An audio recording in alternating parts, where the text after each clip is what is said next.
সাথী ও বন্ধুগণ, কথা দীর্ঘায়িত করার অবকাশ নেই।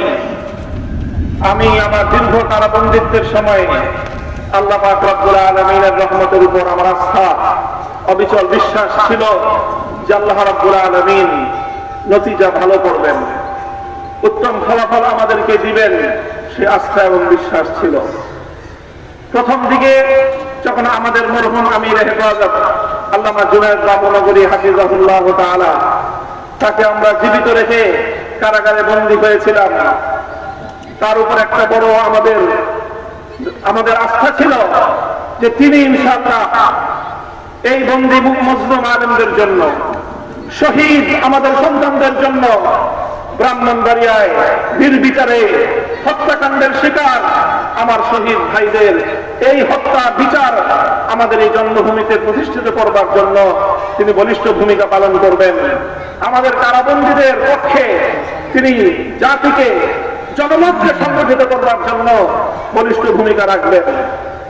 কিন্তু আল্লাহ রাব্বুল আলামিনের ফয়সালা ছিল ভিন্ন কিছু। আমরা কারাবন্দী হওয়ার কিছুদিনের মধ্যেই সেই মর্মান্তিক শোক সংবাদটিও আমাদেরকে সহ্য করতে হয়েছে। আল্লামা জুনায়েদ বাবুনগরী রাহিমাহুল্লাহ তাআলা শাহাদাত বরণ করেছেন। আল্লামা জুনায়েদ বাবুনগরী শাহাদাত বরণ করেছেন। এরপরে অধীর উৎকণ্ঠা নিয়ে অপেক্ষার প্রহর গুনছিলাম যে আমাদের আস্থার এই মঞ্চে কে বসবেন। যখন জানতে পারলাম ওলি ইবনে ওলি, এ জাতির শ্রেষ্ঠ সন্তান, আস্থার মুক্ত প্রতীক আল্লামা শাহ মুহিবুল্লাহ বাবুনগরী হাফিজাহুল্লাহ তাআলা ইমারতের এই ঝান্ডা তিনি নিজ হাতে তুলে নিয়েছেন, সিজদায় শুকর আদায় করেছি, আস্থায় বুক বেঁধেছি যে ইনশাআল্লাহ একদিকে তিনি আরশের মালিকের সঙ্গে রাতের বেলায় চোখের অশ্রু ছেড়ে তিনি এই সংকট উত্তরণের জন্য আল্লাহ পাক রব্বুল আলামিনের সাহায্যকে জমিনে টেনে আনবার জন্য চেষ্টা করবেন। অপরদিকে তিনি জীবন দিবেন, কিন্তু কোন জালিমের রক্তচক্ষুকে পরোয়া করবেন না, কোন জালিমের সামনে তিনি মাথা নোয়াবেন না। এই আস্থা ছিল এবং আলহামদুলিল্লাহ আলহামদুলিল্লাহ আমি আমার উপলব্ধি হলো এই যতটুকু আস্থা শুরুর সূচনাতে ছিল, আজ পর্যন্ত আমরা আমাদের আমিরের হেফাজতের থেকে তার আচার আচরণ, তার ভূমিকা আমাদের আস্থার চেয়ে বহুগুণ বেশি পেয়েছি। আমাদের আমির আল্লাহর পক্ষ থেকে আমাদের অনেক বড় নিয়ামত।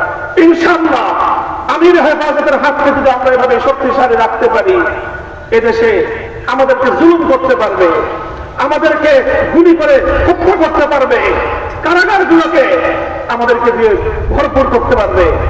বাংলাদেশে কারাগারের সর্বমোট আসন হলো 70,000। কয় হাজার? আমরা স্বপ্ন চত্বরে গিয়েছিলাম, কমপক্ষে হলো 20 থেকে 25 লক্ষ।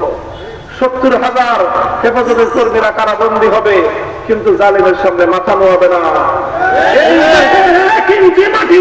নাস্তিক সমাজ এবং ইসলাম বিদ্বেষের জন্য কারো হাতেই যারা দেবে না ইনশাআল্লাহ। আল্লাহ পাক আমাদের সকলকে তৌফিক দান করুন, কবুল করুন। আমাদের আমির হেফাজত সহ আকাবিরিনদেরকে আল্লাহ পাক দীর্ঘ নেক হায়াত দান করুন।